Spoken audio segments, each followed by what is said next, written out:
Over the last few months, you may have felt like you were a character in a thrilling novel. But we've got a thrilling novel that you might be able to relate to a little more than you ever thought you would. Today, we're joined by Paul Tremblay, author of Survivor Song. Hi, Paul. Hi, Andreas. Thank you for having me.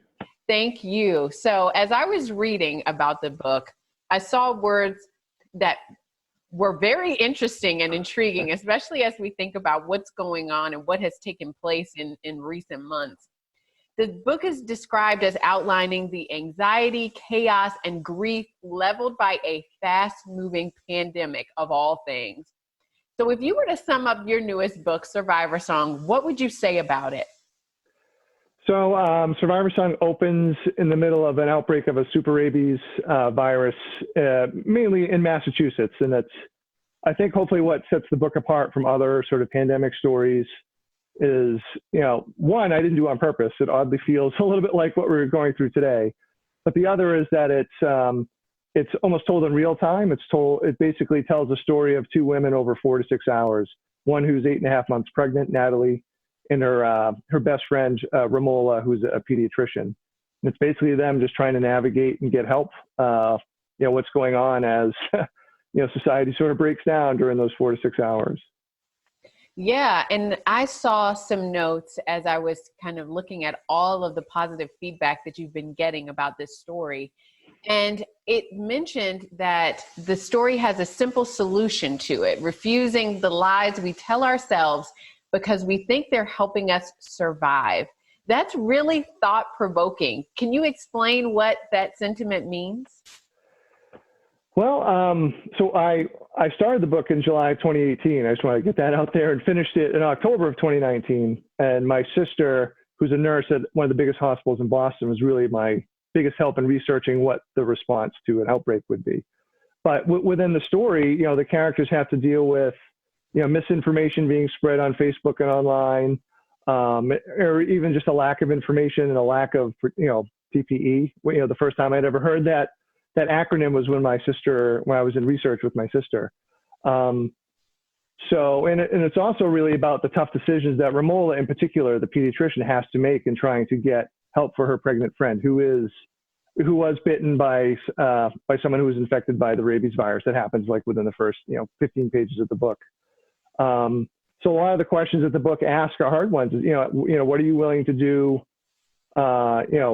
To help a loved one, to help a friend in the middle of all this. Well, that is timely thought, especially as we all kind of are dealing with that and having to face some of those questions ourselves. So you mentioned that you did not write this in the midst of a pandemic. You wrote this back in 2018, finishing in 2019. So what was the inspiration for the novel? What encouraged you to start writing something of this nature? So typically what I've done with my last few novels is I try to take a known horror trope and root it and try to make a story that's as realistic as possible. So I had sort of a what if about zombies. And like most people, I was like, oh, zombies. But I thought I could do something interesting with it, and particularly with the rabies virus, which is such an interesting and bizarre virus in its own right. Like there's really no other viruses that act like rabies. So I sort of knew I could play with the zombie trope in hopefully a very realistic and personally emotional way. What was really the start of it. And now, like, the book has become totally something else because of what we're going through. So that's been sort of weird for me to grapple with in my own head, like what the book was when I wrote it and what it is now that we're living through 2020. Yes, I can imagine so. Were you surprised that we ended up in a scenario that kind of followed some of the plot line of your book?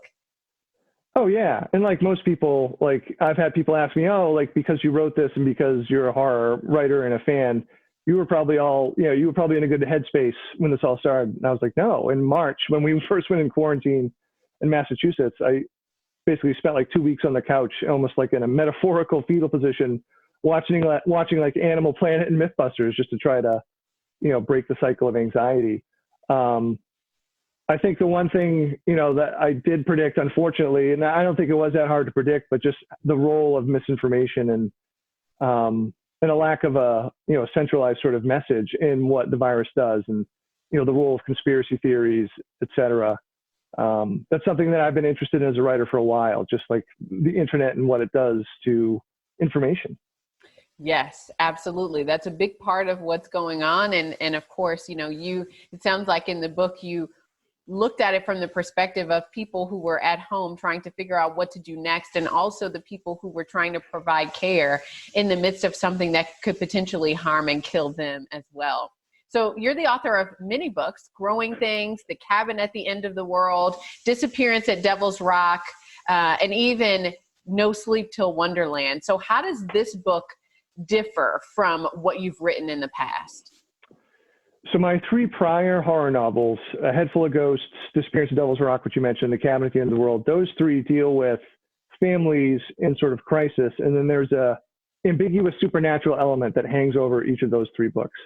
So this book, I knew I couldn't do the supernatural ambiguity, like is something supernatural happening or not, is sort of the question of those prior books. So I know I can't do that with every book. Readers would get annoyed with me. So this book, it was a challenge because there was a lot of medical research, and I have to totally admit that I hate doing research. I'd rather just make it all up. But it was a joy working with my sister, so that helped. So this book, there is no ambiguity. It's not a supernatural zombie thing. They're not people rising from the dead. It's a virus. It's essentially rabies. I only moved up the timeline of infection for rabies. So for me, that was sort of the hardest part. Was the biggest departure was the research and the compressed timeline too of 4 to 6 hours.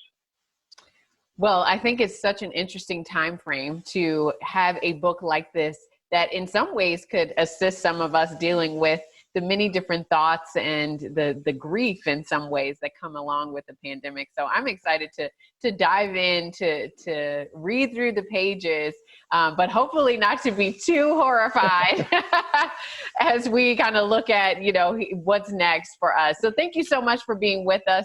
We so appreciate your time. Thank you. It was an honor to be here.